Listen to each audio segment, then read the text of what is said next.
ito na ang microphone, hindi gumagana. At naka-ready na yung ating tester, naka-ready na rin yung ating soldering iron. Ito, naka-plug in na. At ito ay i-check na natin ang microphone kung alin ang sira, kung dito sa kanyang coil o dito sa cord. Okay? Para mabilis yung ating paggawa, dito muna tayo, ilagay po natin dito, tapos i-on natin pataas. At i-check natin dito sa, ayan, wala tayong makukuhang reading kahit ilagay natin sa X10, wala talaga. Ang next natin na gagawin, bunutin natin dito. At dito tayo mag-check sa microphone. Itong microphone, i-check natin yung 1, 2, and 3. Kung titingnan natin dito, meron po yung 1, 2, and 3. Yung 1 and 3, yan po yung ground or negative kung tawagin. At ito yung signal, yung sa number 2. Madalas nakaparallel po ito kasi yung isa dyan ay naka-screw dito, yung ground, ito yung sa gitna, ayan o. Ayan, tingnan nyo ba sa tester natin, hindi makita. Ilipat natin ang tester doon para makita nyo. At is-zoom in din natin. Ayan, okay, zoom in natin para makita. Okay, ayan. Ulitin natin. Yung number 3 dyan ay nakakonekta yan dito sa screw. At ibig sabihin naka-ground po yan. Okay, ngayon, itesting natin dito yung 1, 2, and 3. Kung makikita nyo dito, ayan o. Okay, so yan, itapat natin sila, ganyan. So ibig sabihin, ito yung number 2. Yung ito number 2. Ayan, di pala makita. Number 2, tapos yun ang yung number 2 kasi kung ipapasok natin dyan, ayan o. Okay, number 2 at number 1. Yan po yung i-check natin. Dito, ayan o. Kung maririnig dito, ipaparinig natin sa inyo. Hindi lang makita yung pagtusok natin, pero kailangan yung marinig. Ito, ayan o. Yan. Ibig sabihin, buo yung coil natin. Ngayon, ilagay natin sa off. Pag naka-off itong ating switch ng microphone, ayan, meron po yung reading short, dapat ito. Ayan, makita nyo lumampas sa dulo, dapat ganun din. Ayan o. So buo yung ating microphone, buo yung voice coil, kasi merong sound tayo na narinig nung itester natin nung ating X1. Ayan, lagay natin sa X1 para malakas, kasi may 3 volts po yan na ilalabas. Ayan o, yung naka-off, dapat 0 sa ating tester. Ayan, dapat 0. Check natin. Ayan, 0, di ba? Yan o. Pag na-on natin ito, tulak natin papunta doon sa kanyang head. Ayan. Dapat merong scratching sound. Ayan o.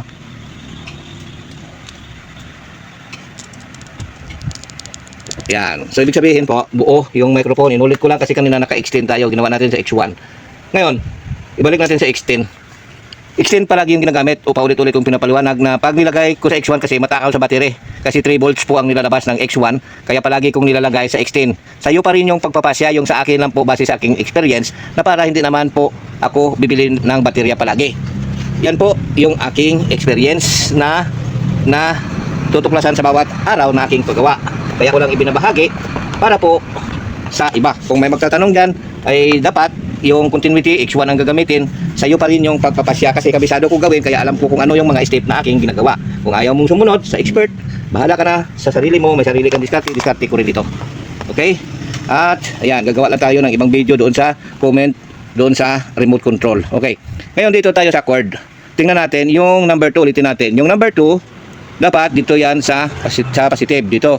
Ayan, sa dulo. Ayan o, wala. Yung negative, yung 1 and 3, ito, dapat dito sa ground. Ayan o, meron. Naka-extend tayo. Dito sa number 3, naka-0 din. Ibig sabihin po, yung negative or ground na sinasabi natin ay buo yung wire. At malalaman natin kung maliit yung laman kasi pag nilagay natin sa X1, isi-0 natin yung ating needle ng ating pointer. Ayan.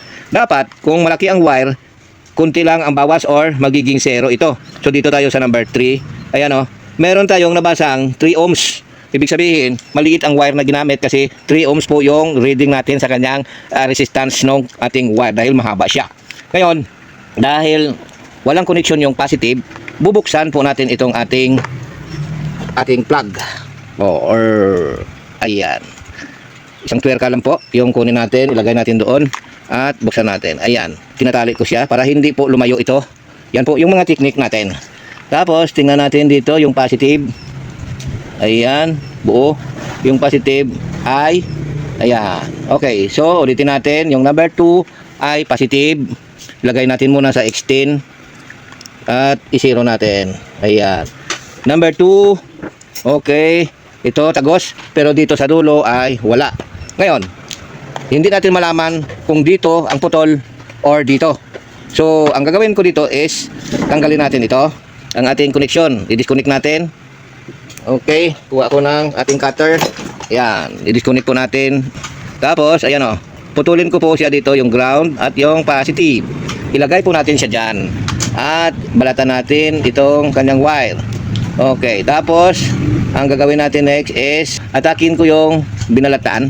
Titingnan natin kung mahahatak natin. Wala. So, ibig sabihin buo. Okay, yung ground buo din. Susukatin natin ngayon dito. At dito, makikita natin yung ground. Okay, may reading. Ang positive ay wala. Di ba? Wala. So, di ba? Nakita natin na walang positive. Hindi natin alam kung dito sa loob o dito sa wire. So, ang next natin na gagawin is kukuha tayo ng long nose. Ito. At hahatakin natin ang wire. Ito. Pwersahin natin kung mahatak. Ayan, wala. Buo. Okay, matigas. Ang next na gagawin ko dito ay dito sa dulo. Bago ko ito putulin, tutusukin ko muna siya dyan ng matutulis na bagay. Ano yung matutulis na bagay? Gaya ng karayom o di kaya itong aking tweezer na matutulis din. Ang gagawin ko dyan, bakit ko tutusukin na hindi ko pa puputulin?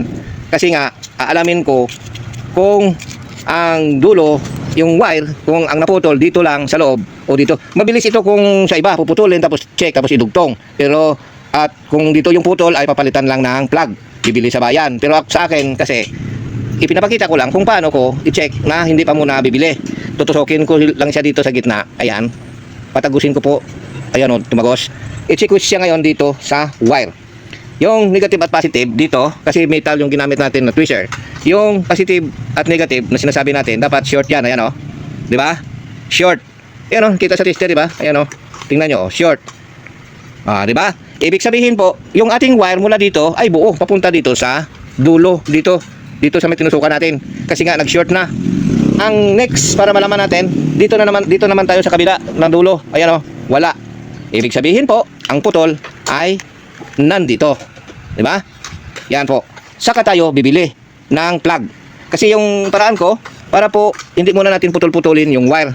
Kaya ko siya tinusok para alamin kung yung wire aabot dito sa may pinagtusukan at kung buo mula dito papasok dito. Kasi kung dito lang yung putol, pwede natin putulin at dugtungin. Pero sa pagkakaalam ko dito ay parang dito yan sa puno. Pero alamin pa rin natin para malaman kung saan yung putol. Okay? So, putulin na natin dito.